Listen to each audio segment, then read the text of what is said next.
Welcome! In front of me I have a Xiaomi Watch S1 and I'm gonna show you how to enable the Amazon Alexa assistant on this watch.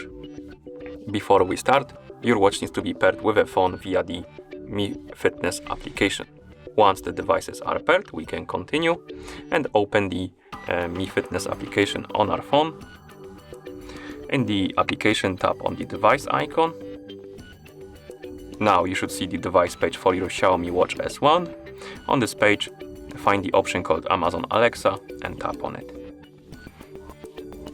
Now, if you're not logged in, or your phone, or rather your application is not connected to the Amazon Alexa, you will see this page.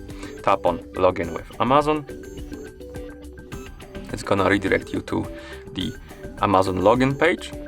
Tap on Continue. Tap on Get Started. Tap on Continue Setup. Then tap on Allow. I'm already logged in into an Amazon account, but before you see this Allow button, you will be asked to log in into an account.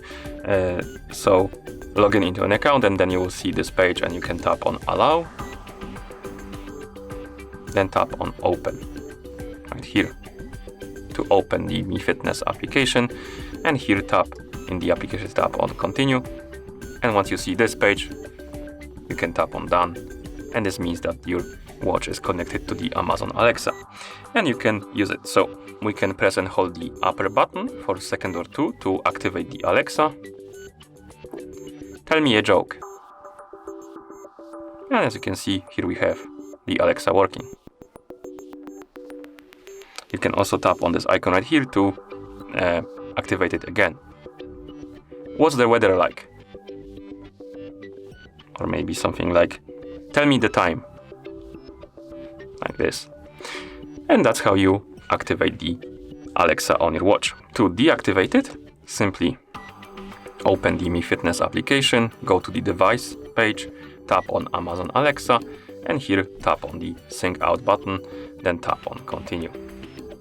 And that's it. Now when you try to activate the Alexa, it's gonna tell you that it can't connect to it.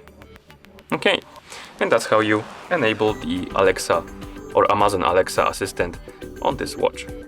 Thank you for watching. If you found this video helpful, please consider subscribing to our channel and leaving the like on the video.